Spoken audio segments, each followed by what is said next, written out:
employed. They're not always they're not always studying if there's a contract in place, you know, what are the procedures and all of that. And so a lot of times when there is need for a dismissal of some sorts, the employer is deemed to be very wicked sometimes, you know, in these times, you know that there's hunger in the land and you are dismissing me.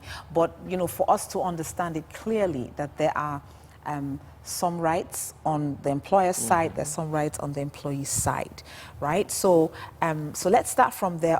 On what grounds really can an employee be dismissed, considering all of these contracts or the contract in place? Thank you very much. So, talking about employees dismissal, there are categorically two grounds: for cause and not for cause. Okay. Now, for cause is the contractual terms.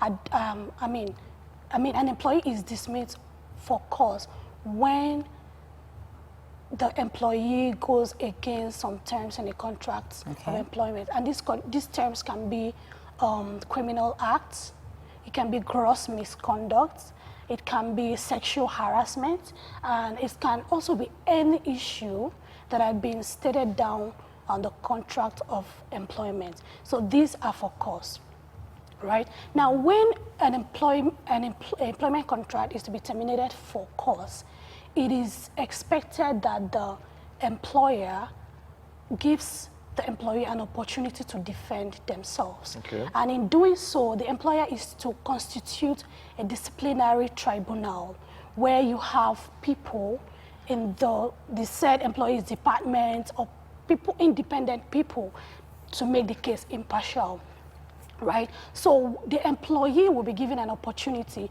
going by the rule of the natural justice and principles of fair hearing, to defend these allegations. And if these allegations are proven beyond reasonable doubt, then the employee can go ahead, the employer can go ahead and make a decision to reinstate the employee.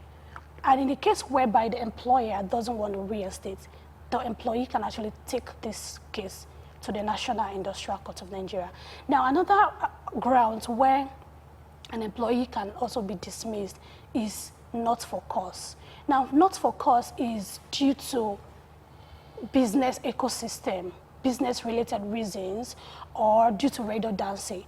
Take, for example, the issue we have on ground, like you earlier mentioned, the COVID-19 pandemic. It has caused a decline in the global economy. Everybody is feeling the impact economically.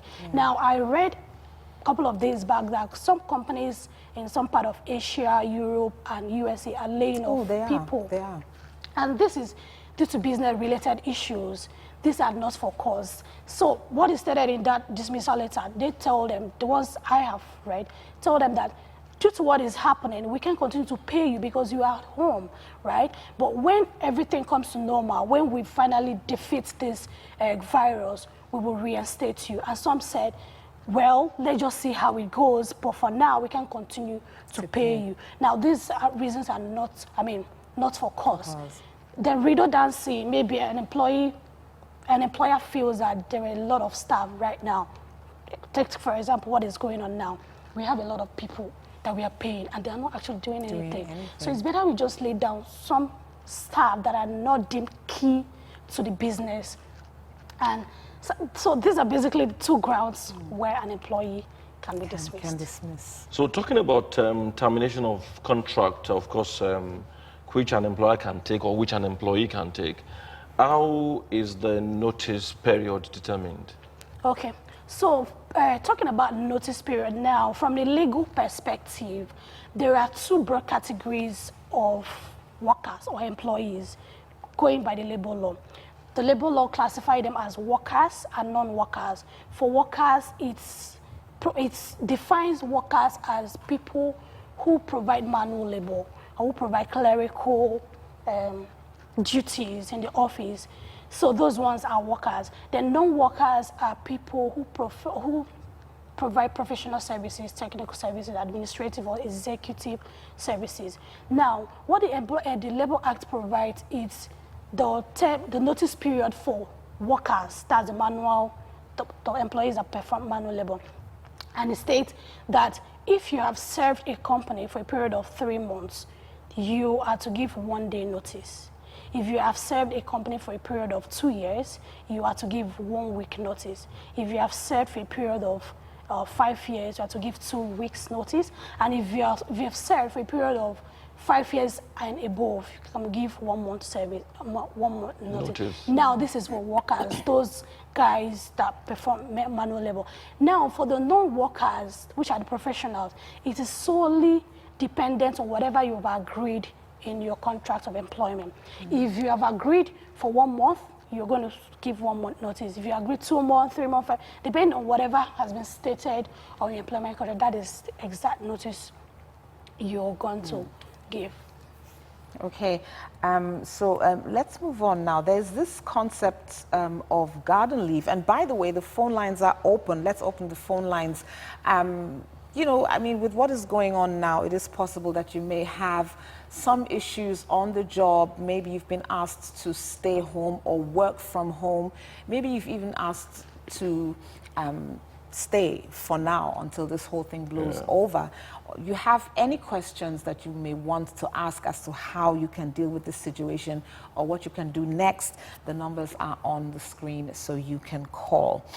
All right, so let's look at the concept of garden leave. What exactly is garden leave during the notice period? Can you tell us more about it and what it means for both the employer and the employee? Right. Okay, so talking about the concept of garden leave, so it's a period within the notice period where an employee is asked by her employer to stay at home or work from home or do not even work at all until the notice period is over. Now, for example, if an employee gives a period of 1 month, the employee might say, okay, for this period, I would like you to work from home. I would like you not to work at all until your 1 month is over. You can now come and sign off and go. Now, this decision most times is taken by employers who feel that the presence of the employee who had resigned is going to influence other employees to resign as well. Okay, simply it's going to increase his attrition rate. Now, for example, some employees, when they resign, maybe to a very a better offer, better pay, better work environment, better everything, they tend to be so excited that they come share such, you know, testimony with their employee, with their colleagues. And then with that excitement, they'll be like, I mean, their colleagues can be like, okay, so what am I doing here? I think I should start hunting, looking for another place to go. So this employee, they tend to deploy this strategy to minimize it. Some other aspect where employer can take this decision is where the employer feels that this person is badly behaved, and now that he's even going, it's going to be worse. It's going to be influence all of these other people, and everybody will start misbehaving. So I'd rather have him stay at home if the work is so important, or if he has a deliverable. Okay, you work from home to tender your deliverables, and then maybe towards the end of your notice period, you can come hand over and sign out. So that's. But this seems to defeat the seamless. Okay, fine. Transition? Seamless transition. Okay, thank you. Right. Okay, fine. A is outgoing client service director.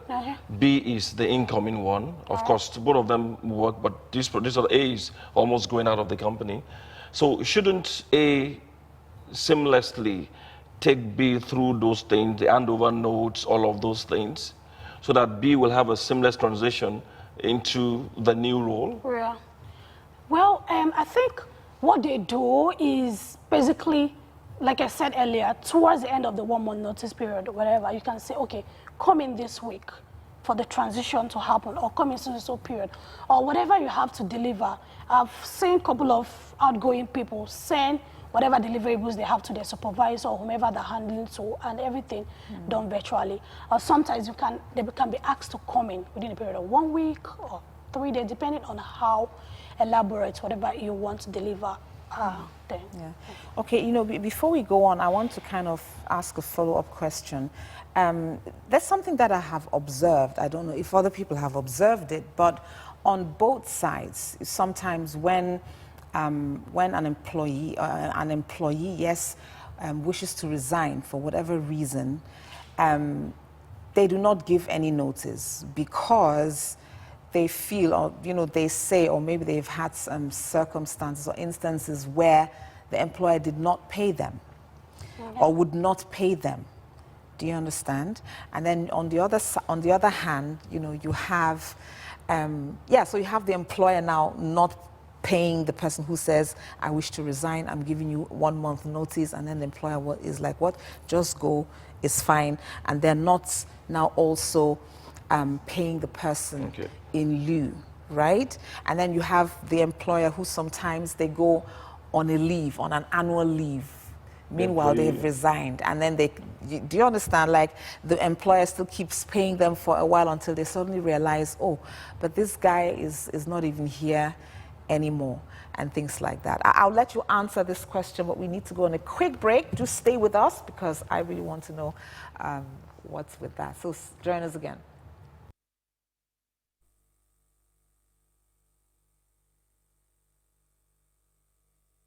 It's been 10 years. Yes, LoveworldPlus is 10. Thank you, our esteemed viewers, for making us your preferred station. Thank you for staying with us through the years. You are a part of our success stories. It's our festival of vibes.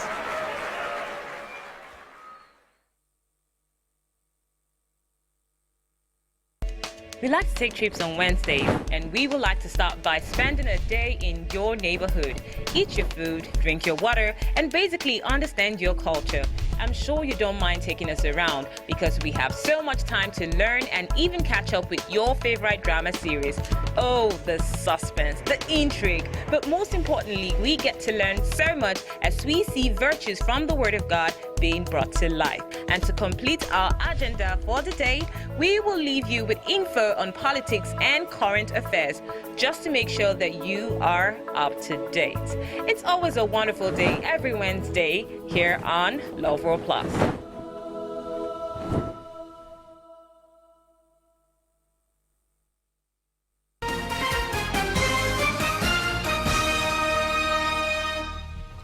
All right, thank you for staying with us. We're still talking about labor law, and we have Amaka is still with us, HR consultant, as well as an associate member of the Chartered Institute of Personnel Management of Nigeria. And just before we went on that break, I was actually asking about protection on both sides, both for the employer who could be taken advantage of by this other person, by the employee who is resigning, and then on the other hand, the employee who could also be taken advantage of by the employer, you know, by not abiding by that contract that says, okay, if I'm laying you off, I probably will have to pay you in lieu of whatever, and then the other way around as well. So, okay, so in a situation where an employee is leaving and gives a notice to the employer, and the employer says, oh, you know what, just stay at home. I mean, you can just go. I do not want you around, even for that period of notice.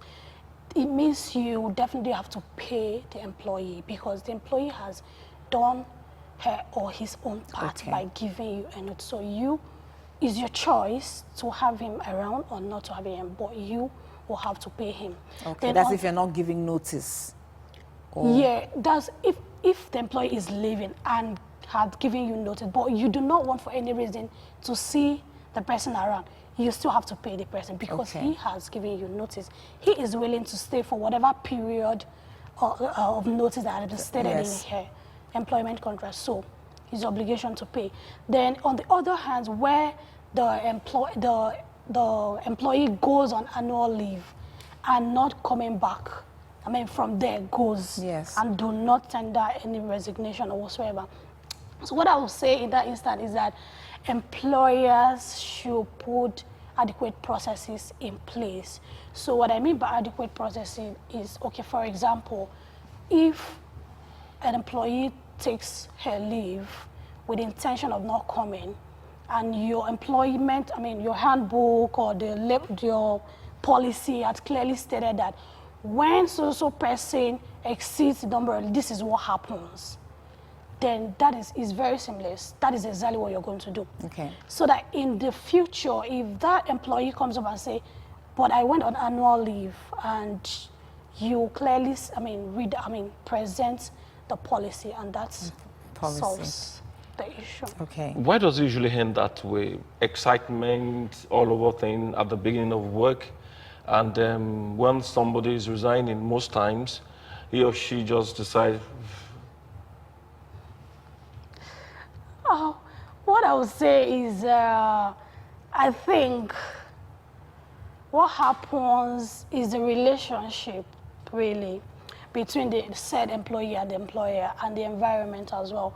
So when an employee resumes work, he's all excited and ready to, climb all the... Go the whole hog. Exactly, and all of that. But with time, you start noticing some...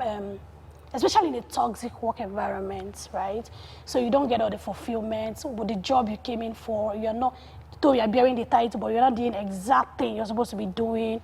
That satisfaction comes from there. Okay. Then from your boss, maybe you're getting unnecessary pressure from your boss. It all starts from there. The experience, if an employee are not getting the perceived experience, the experience they have dreamed of in your workplace, the engagement levels start declining. Okay. And if you are very observant as an employer, you should be able to call in that person. Okay, let me not say employer, the manager, because manager is closest. Yeah, should be able to call in the person. You used to be very excited at work. You used to be very ready for any challenge, but all of a sudden, I'm seeing that enthusiasm has started declined as what is going on? Yeah, exactly. What is going on? Do you have any challenge? Is it work challenge? Is it home challenge? Just get to know what is going on. And from there, you can be able to address it from there. But some employers do not really care. And that's where the employees start looking out for places where they can get that fulfillment. Maybe fulfillment on their job, their task. They want to do, I know someone that got into a very fantastic work environment as a data scientist. But on going there, he was not doing that data. He was not analyzing any data. He was not doing anything data. He was doing anything. He was doing IT support service. From weeks, months, you start thinking, no, this is not what I came here for. This is not what I signed up for. Yes, I need a place where I can really work. But wasn't he told when he was about coming in that there will have been some JD and all of those things? Of course, but sometimes when you come in, there might be no job in that aspect yet. Okay. They could be expecting the department, that is part of what they do, and that is why they brought you in. But at that point in time, there could be no job in that aspect. And it could linger for a period of 6 months and thereabout. And you see then they start getting impatient with that because they can't be doing support service where they came in to actually analyze, deal with data. So they start looking for where they can really work with data. Like I'm speaking from the example. Yes, and find job fulfillment.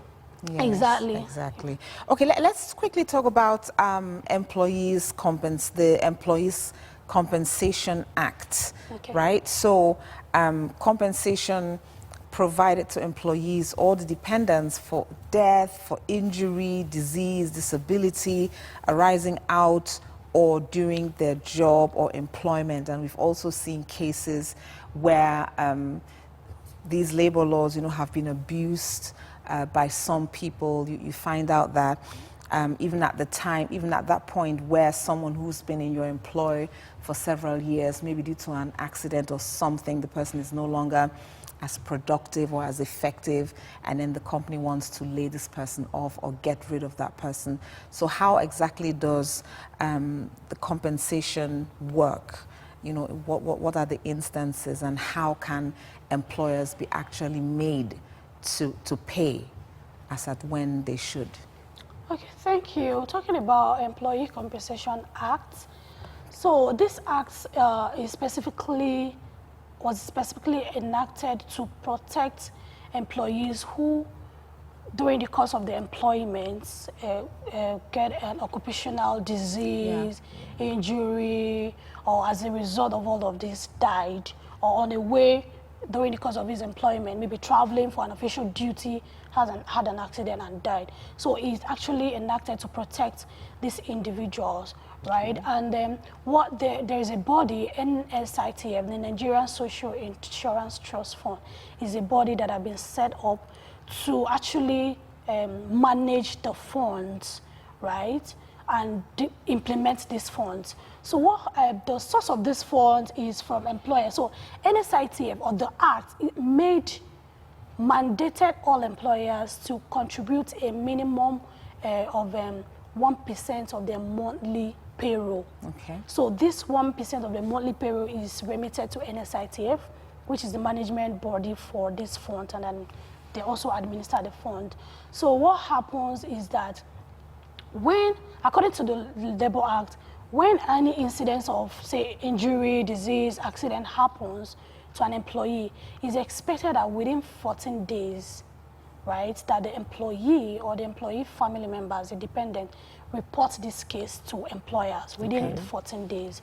So if you do not do this between 14 days, you might risk the chance of getting this compensation, except on exceptional cases where NSITF had to decide by themselves and say, okay, for some reason, maybe we can just, yes. So after you report the case to the employer, stating the time and when the incident occurred, where, how, the name and address of the employee, then the employer is expected to report the same case to NSITF within 7 days. Or if it's a case of death, they're expected to report it immediately to NSITF. So once this case is reported, then the next procedure is for you, the family members, or the employee. So in the case of disability, partial or total disability, the employee applies by himself. But in the case of death, his family members, his wife, children, so people who are wholly dependent on this employee are expected to make such complaint and begin the process of the application. So the procedure, as stated by Part 2 of the Act, states that the employee will have to, once the employer has reported the case to NSITF, the NSITF will now remit the fund based on the severity of the issue.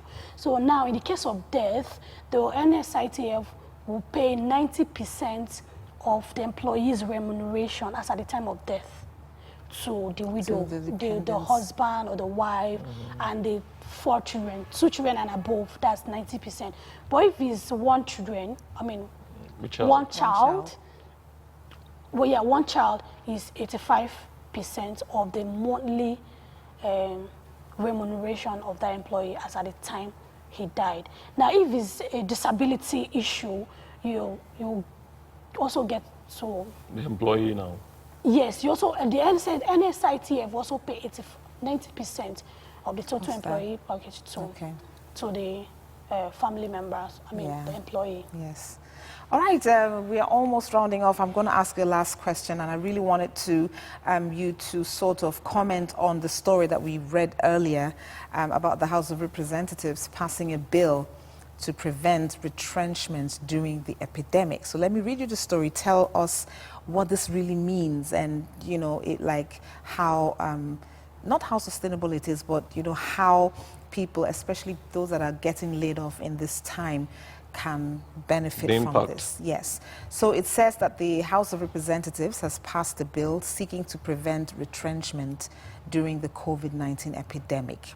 So the bill, which was passed yesterday, Tuesday, seeks to grant companies a reduction on companies' income tax to 50% of pay, so long as the companies do not retrench their staff.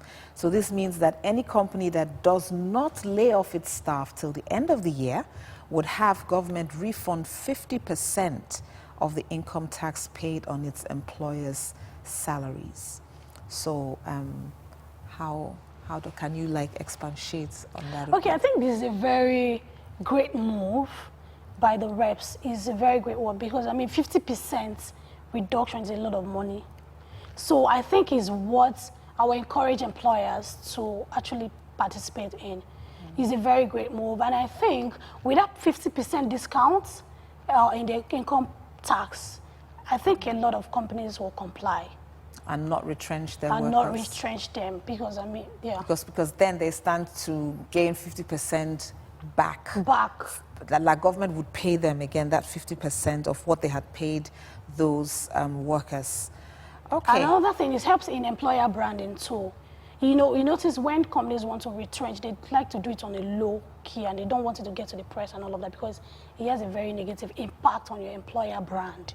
So in these times, and going by this bill, I think is a win-win really for companies not to retrench employees. Okay. All right, so while we continue to make efforts, and walk and encourage everyone until this blows over, those who have been asked to stay home and work from home, if, your place of work has such facilities or has room for that, then by all means. But if for any reason you are being laid off, this particular story is one of the things, one of the good things that government is doing, and hopefully this will blow over real soon, so that it does not have to come to retrenchment at all. We'd like to thank our guests this morning. We did talk extensively about labor law this morning, and we looked about when employees want a termination of employment, and we also looked at the Employee Compensation Act. And we had Amaka Ezeh, HR consultant, and she also is an associate member of the Chartered Institute of Personnel Management of Nigeria. Thank you so much for coming. Thank you for coming Here today.